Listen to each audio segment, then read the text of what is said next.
Celia Cruz, la reina eterna del ritmo, la voz que hizo temblar los cimientos del Caribe y encendió el alma del mundo.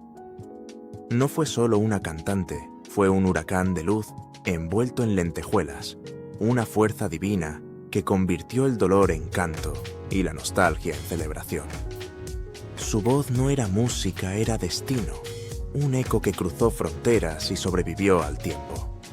En una industria devorada por el ego, la falsedad y el olvido, Celia brilló con otra clase de fuego.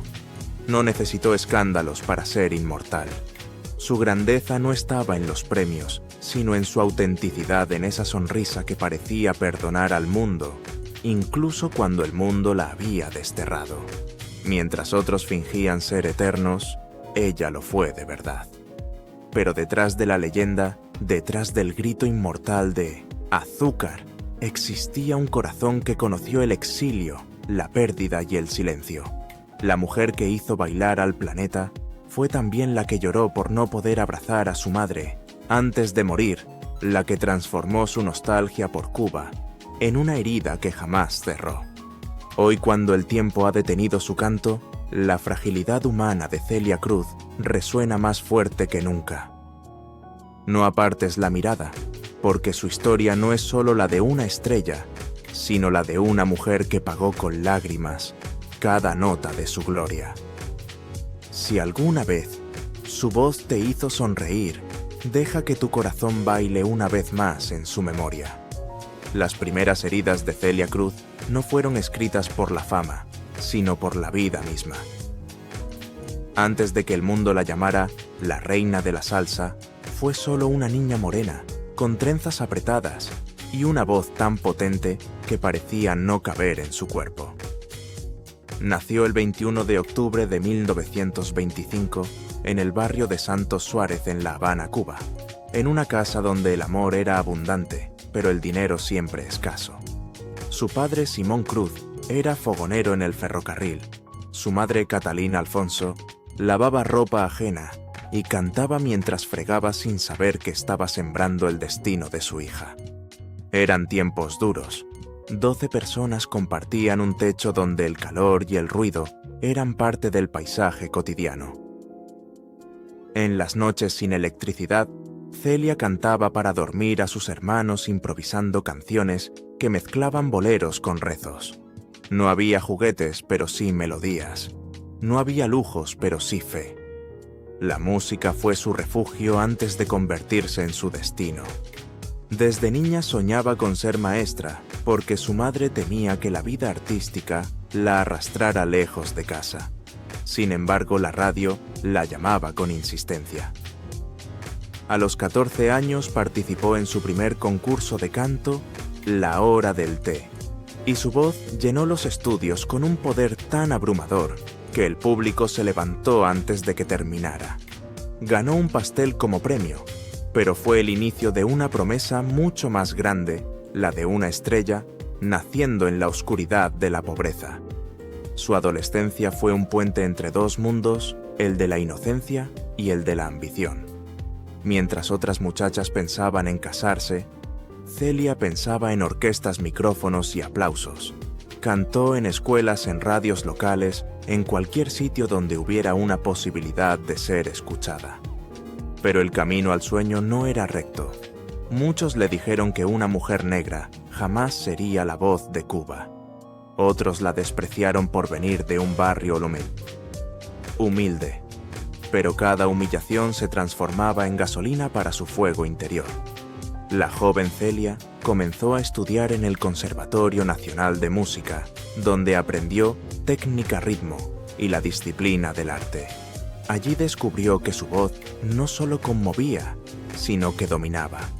Cantaba sones guarachas y rumbas con una energía que desafiaba la solemnidad académica. Su talento era tan evidente que los profesores comprendieron que estaban ante algo que el estudio no podía fabricar, un milagro natural. Sin embargo, su madre, su ancla más profunda, seguía preocupada. «Hija, la música no da de comer», le repetía. Aquella frase se quedó grabada en el alma de Celia como una advertencia y una promesa. Quería demostrarle al mundo y a su madre que el talento también podía ser un camino digno. Pero el destino fue cruel. Cuando el éxito comenzaba a sonreírle, la distancia se interpuso entre ellas. Años más tarde en el exilio, Celia lloraría desconsoladamente al saber que su madre había muerto sin poder volver a verla. Aquella fue la primera gran cicatriz que el triunfo no pudo borrar. Su infancia no fue solo un prólogo de grandeza, sino el crisol donde se forjaron la fuerza, la humildad y la fe que definirían toda su vida. De una casa pobre en La Habana, a Habana, nació una mujer que aprendería a convertir cada lágrima en ritmo, cada carencia en canción. La niña que alguna vez cantó para dormir a sus hermanos, pronto haría bailar al mundo entero. Pero el precio de esa voz sería alto: la distancia, el sacrificio y una nostalgia que nunca la abandonaría. Cuando los ecos del barrio se quedaron pequeños para su voz, Celia Cruz no se resignó al silencio. En lugar de aceptar el destino doméstico que la sociedad le imponía, la joven morena que había hecho bailar a su familia en las noches sin luz, decidió que su lugar estaba frente a un micrófono. Y así, mientras la Cuba de los años 40 ardía entre boleros, política y esperanza, Celia comenzó su propia revolución, una revolución de voz. Su primer escenario fue la radio. En la hora del té y la Corte Suprema del Arte, su timbre único se alzó entre cientos de concursantes. No tenía vestidos caros ni padrinos influyentes, solo una voz que parecía salir del corazón del Caribe. Ganó concursos, pero más importante aún, ganó la atención de músicos que reconocieron en ella algo que no se podía enseñar. Fue entonces cuando un nombre empezó a rodearla: la Sonora Matancera. Entrar en aquella orquesta era un sueño imposible para muchos, sobre todo para una mujer negra, en un país donde el racismo se disfrazaba de tradición. Sin embargo, en 1950, cuando la legendaria cantante Mirta Silva dejó la agrupación, los directores escucharon a Celia en una audición. Bastaron unas pocas frases de burundanga para que el silencio de los músicos se transformara en asombro. Había nacido una estrella. Pero los comienzos no fueron fáciles. Los puristas la criticaban por exagerar su estilo, por mover el cuerpo demasiado, por reír en el escenario como si la alegría fuera pecado. La prensa la llamó vulgar. Celia respondió con música. Cada presentación era una batalla, cada nota un desafío contra los prejuicios. En un país que dudaba de las mujeres que brillaban, ella aprendió a convertir el desprecio en ritmo. En pocos años, la Sonora Matancera conquistó América Latina. Las emisoras de Caracas, San Juan, Ciudad de México y Nueva York comenzaron a transmitir su voz. Canciones como Yerberito Moderno o Quimbara se convirtieron en himnos antes de tiempo. Pero el éxito trajo también su propia sombra: el precio de ser símbolo. Para algunos, Celia representaba el exotismo caribeño. Para otros, una amenaza al canon blanco de la música cubana. Sin embargo, la muchacha que había crecido cantando entre pobreza y sueños no buscaba aprobación, buscaba verdad. Mientras el país se transformaba políticamente, ella solo pensaba en la música. Cantar era mi manera de vivir, diría años después. Y esa entrega absoluta, esa fe en el arte como refugio, se convirtió en su mayor escudo. A finales de los 50, Celia ya no era solo una cantante, era un fenómeno. Desde La Habana hasta Santo Domingo, su nombre llenaba teatros y su sonrisa aparecía en carteles luminosos. Pero en medio del brillo, aún guardaba la humildad de quien sabía que todo podía desaparecer en un instante.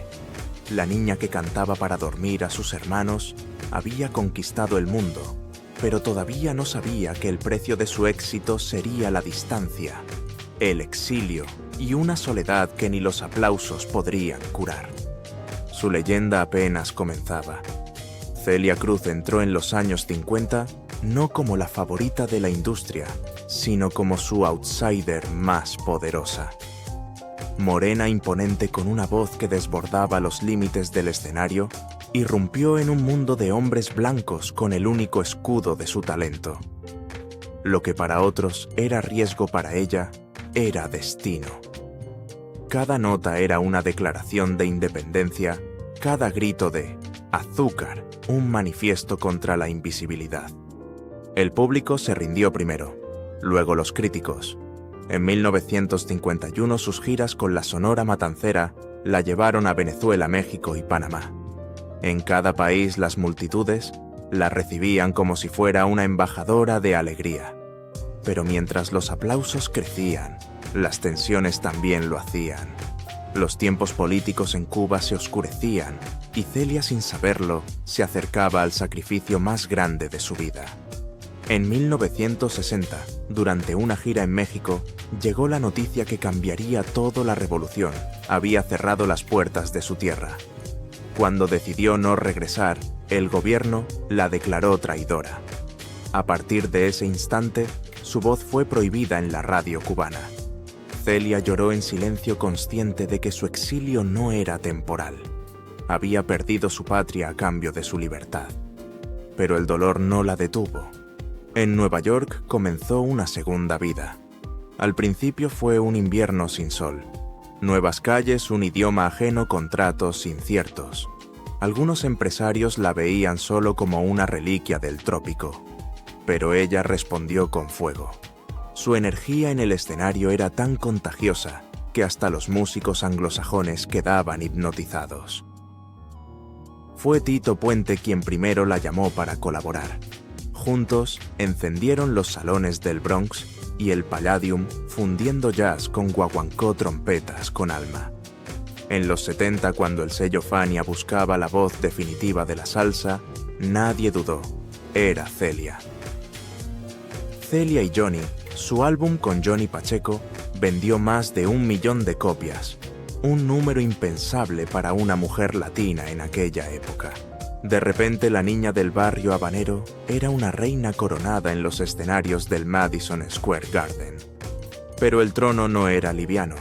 Las giras interminables, las ausencias familiares, el peso de representar una cultura entera la dejaban exhausta. Cada concierto era una celebración y una despedida. A veces al final del show se quedaba sola detrás del telón, mirando al vacío del camerino y susurrando: «Mamá, esto también es por ti». Su sonrisa ante las cámaras ocultaba un cansancio profundo, la nostalgia de un hogar que ya no existía. La fama la había convertido en símbolo, pero también en prisionera de su propio mito. Sin embargo, nunca se permitió quebrarse. Su fe era su armadura, su risa, su respuesta al dolor. La vida no es para llorar, decía, es para cantar. Y así, mientras el mundo se rendía ante su energía, Celia Cruz demostraba que la grandeza verdadera no se mide en trofeos, sino en la capacidad de transformar la herida en música. En cada escenario, en cada aplauso, seguía latiendo la niña que había aprendido a sobrevivir cantando. Celia Cruz fue una mujer de escenarios y huracanes, pero detrás de aquella risa inmortal existía una historia de amor tan profunda que parecía escrita por el destino mismo. En los años 50, cuando el éxito comenzaba a empujarla, fuera del anonimato, conoció a un trompetista de sonrisa tímida y lealtad inquebrantable, Pedro Knight. Él era parte de la Sonora Matancera, el mismo grupo que la había llevado a la cima. Lo que comenzó como complicidad musical se transformó lentamente en algo más.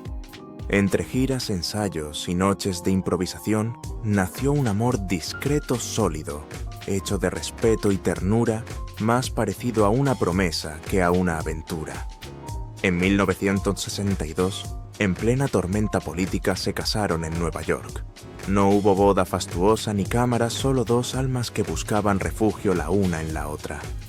Para Celia, aquel amor fue su única patria, porque mientras su voz conquistaba los teatros de América, su corazón seguía exiliado. nunca volvió a pisar Cuba. Su madre Catalina murió ese mismo año y la hija que la había hecho soñar con la radio no pudo regresar para despedirla.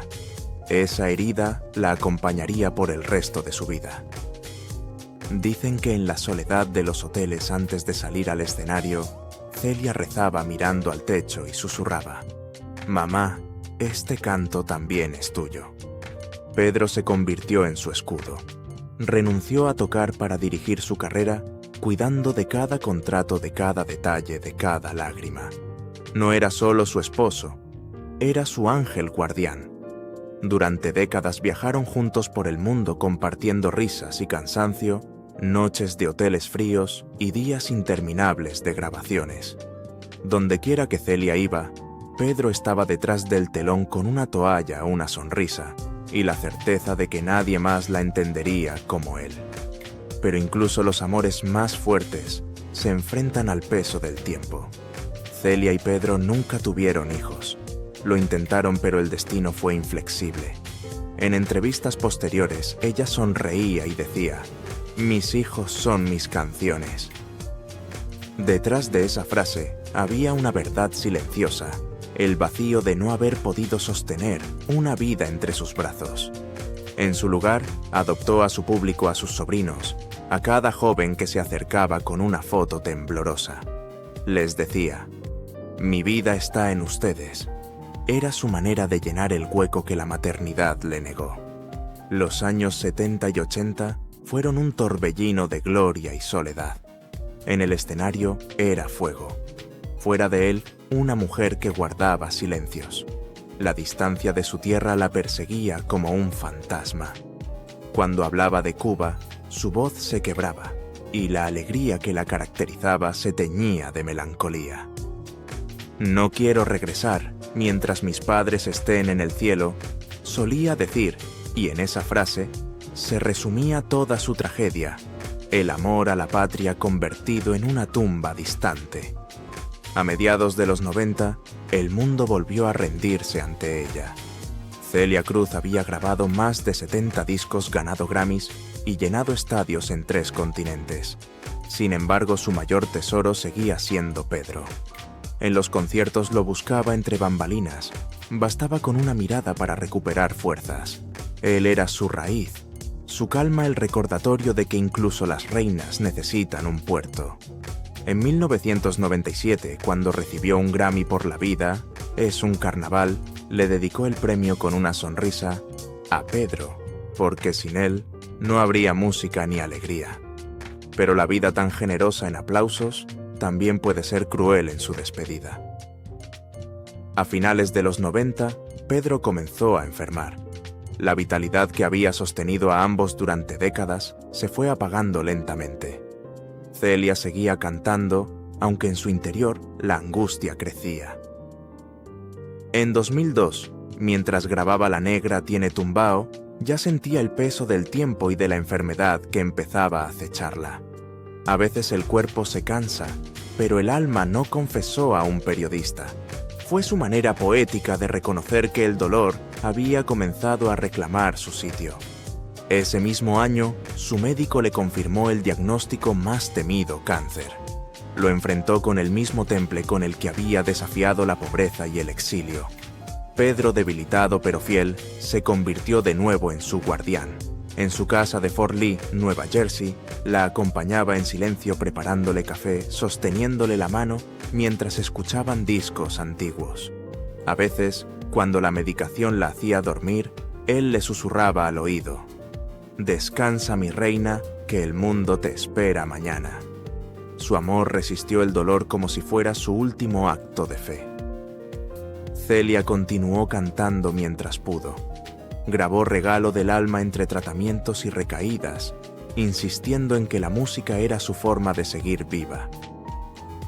Cuando la muerte se acercaba, no pidió lujos ni homenajes, solo que la enterraran con la bandera cubana y una sonrisa. En julio de 2003, su corazón se detuvo, pero su voz no. Pedro lloró como un niño, abrazado a su foto, diciendo una y otra vez: «Te prometí no dejarte sola, y no lo haré». Después de su partida, Pedro apenas sobrevivió un par de años. Murió en 2007 con sus discos en la mesa y la mirada fija en una fotografía donde Celia reía. Juntos habían vivido una historia que trascendió fronteras y pruebas. Una historia donde el amor no fue espectáculo sino sacrificio. No fue juventud sino eternidad. La tragedia de Celia Cruz no fue la muerte sino la distancia. Su vida fue un canto que cruzó océanos, pero su corazón siempre siguió mirando hacia una isla que no volvió a ver. Y sin embargo, esa herida la hizo inmortal. Porque de la pérdida nació su poder y del dolor su alegría. Y quizás por eso cuando el mundo escucha su voz, todavía late en cada nota el eco de un amor que ni la muerte pudo callar. La vida nunca fue suave con Celia Cruz y el destino no pensó hacer excepciones en sus últimos años. Esta vez, la crueldad no llegó como una tormenta repentina, sino como una lenta marea que fue robándole el cuerpo sin lograr tocar su espíritu. En el año 2002, mientras preparaba lo que sería su último disco, La Negra tiene tumbao, los médicos le revelaron la verdad que ningún artista quiere escuchar: tenía cáncer. El diagnóstico cayó sobre ella y sobre Pedro Knight como una sombra silenciosa. Sin embargo, en lugar de derrumbarse, Celia eligió cantar. Era su manera de desafiar la muerte, de mirar al abismo y decirle: todavía no. En el escenario, el mundo veía a la reina indestructible, el torbellino de lentejuelas que gritaba azúcar y hacía vibrar estadios. Pero fuera de las luces en su casa de Forlí, se libraba otra batalla. Pedro le leía cartas de admiradores, mientras ella, envuelta en mantas, tomaba té y escuchaba sus viejos discos. En las madrugadas, cuando el dolor no la dejaba dormir, pedía que le pusieran boleros antiguos. A veces cerraba los ojos y murmuraba: quiero soñar con mi madre solo un ratito. Era su forma de volver a Cuba, aunque fuera por unos minutos en la memoria. El contraste era insoportable. Un día firmaba autógrafos en Nueva York, al otro entraba al hospital con una sonrisa fingida para que nadie notara el temblor en sus manos. Su cuerpo se debilitaba, pero su voz milagrosamente seguía intacta. Los técnicos de sonido contaban que durante las grabaciones de Regalo del Alma, a pesar del tratamiento, bastaban 2 tomas para alcanzar la perfección. Nadie entendía cómo aquella mujer frágil podía transformar la enfermedad en fuerza. Celia respondía con su eterna filosofía: si dejo de cantar, dejo de vivir. La muerte, sin embargo, comenzó a acercarla también por fuera. En el año 2000, perdió a uno de sus compañeros más fieles, Tito Puente, el rey del timbal, su hermano artístico, su cómplice de risas y giras interminables. Cuando le avisaron que había muerto, Celia permaneció en silencio largo rato. Luego dijo: apenas se fue mi tambor. Desde entonces, cada concierto sin Tito era un duelo disfrazado de celebración. En el escenario alzaba la vista y repetía su nombre como si la percusión aún pudiera oírla. El público aplaudía sin saber que aquel gesto era su manera de llorar. Pero en medio de la pérdida, Celia seguía sembrando vida. En 1995 había fundado la Celia Cruz Foundation, dedicada a ayudar a estudiantes latinos de música, ofreciendo becas y apoyo a hospitales. Nunca hizo alarde de ello. Lo veía como una deuda con la alegría que el público le había dado. Si Dios me dio tanto, decía, debo devolverlo en canciones o en esperanza. Esa humildad silenciosa se convirtió en su mayor legado. No eran los trofeos los que la definían, sino la capacidad de dar incluso cuando la enfermedad la estaba consumiendo. Los últimos meses fueron una coreografía de resistencia. Pedro, cansado y enfermo, también la acompañaba en cada paso. A veces se quedaban juntos en el porche mirando el atardecer. ¿Estás lista para descansar?, le preguntaba él. Celia sonreía y respondía: Todavía tengo un poco de azúcar. En junio de 2003, grabó su última canción Ríe y llora casi como un testamento. La letra parecía escrita por el destino. La vida es un carnaval y las penas se van cantando. El 16 de julio de ese año, su cuerpo se rindió, pero su voz siguió viajando. Miles acudieron a despedirla en Miami. La Habana lloró en silencio, y su féretro fue cubierto por flores y banderas cubanas. La reina se había ido, pero el eco de su risa todavía llenaba los aires de dos mundos que nunca lograron separarla.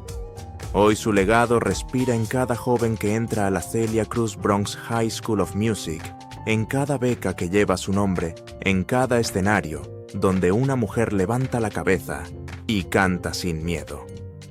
Celia no solo venció la enfermedad, la transformó en melodía. Su vida demostró que el dolor puede tener ritmo y que incluso la muerte ante una voz como la suya se queda sin palabras. El cuerpo como la voz tiene un límite, pero Celia Cruz se negó a aceptarlo. En el año 2002, cuando los médicos pronunciaron la palabra que parecía una sentencia cáncer, ella no pidió silencio, pidió un micrófono. Tenía 77 años, una carrera que había cruzado fronteras y un alma que seguía latiendo al ritmo de los tambores de su infancia. Sin embargo, aquella vez, la música no venía de afuera, sino de adentro. Era la lucha feroz entre su espíritu y un cuerpo que comenzaba a traicionarla. Durante los meses siguientes, Celia transformó su casa de Fort Lee en un escenario silencioso. Pedro Knight, su compañero de vida, se convirtió en su enfermero, su sombra fiel.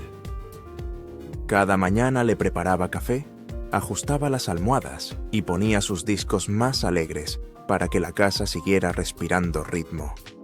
Ella, con el rostro cada vez más pálido, pero la mirada encendida, le decía: «Pedro, la vida sigue siendo un carnaval, ¿verdad?». Él asentía con los ojos brillantes sin poder responder. Las sesiones médicas se alternaban con grabaciones como si cantar fuera una transfusión de vida. Así nació Regalo del Alma, su último álbum. Entre tratamientos y mareos grabó Ríe y llora, sin saber que aquella canción sería su despedida al mundo. La letra, escrita por Sergio George, parecía dictada por su propio destino. La vida es un carnaval, no hay que llorar. Nadie lo sabía, pero en ese estudio de Miami, mientras su voz llenaba los micrófonos, Celia estaba componiendo su propio epitafio. A veces, en medio de las sesiones, se quedaba en silencio mirando el reflejo de su rostro en el vidrio del estudio. «Mira, Pedro», decía, sonriendo, «todavía tengo azúcar». Era su forma de engañar al dolor de seguir siendo la reina, aunque las fuerzas se escaparan con cada respiración. Pero el cáncer no tenía compasión. En pocos meses la enfermedad se expandió al cerebro, y los médicos le recomendaron una cirugía urgente. La operación fue riesgosa.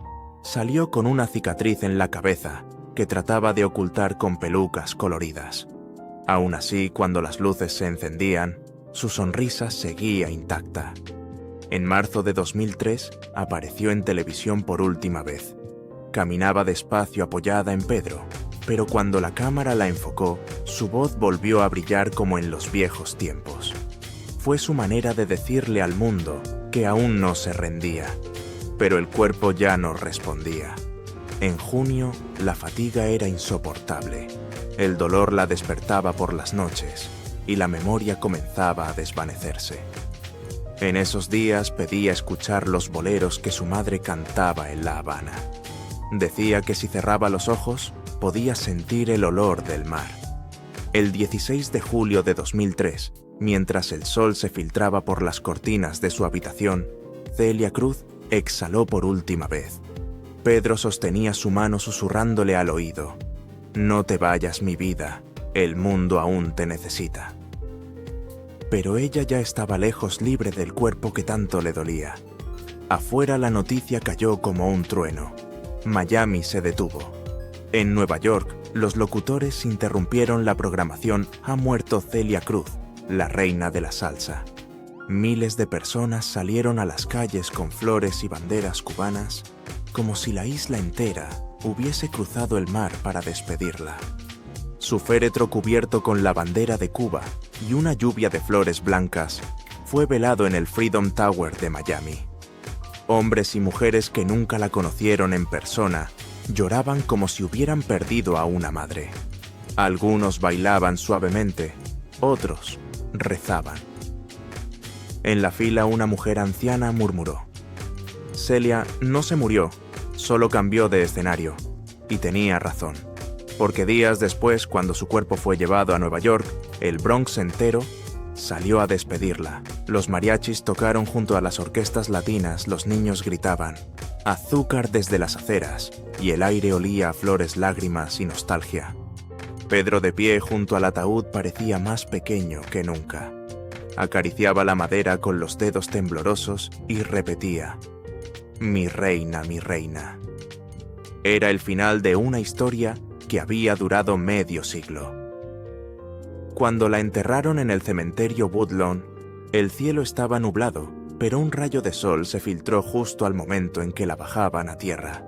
Los que estaban allí juraron que el rayo tenía ritmo. Después de su partida, Pedro no volvió a ser el mismo. Pasaba los días escuchando sus discos, hablando con sus fotos, imaginando que aún podía oír su risa desde alguna parte del cielo. Cuando escucho sus canciones, todavía siento que me dice que baile, confesó, poco antes de morir 4 años después. Fue como si el destino piadoso, por una vez, los hubiera reunido. Hoy, más de 2 décadas después, la ausencia de Celia sigue siendo una presencia.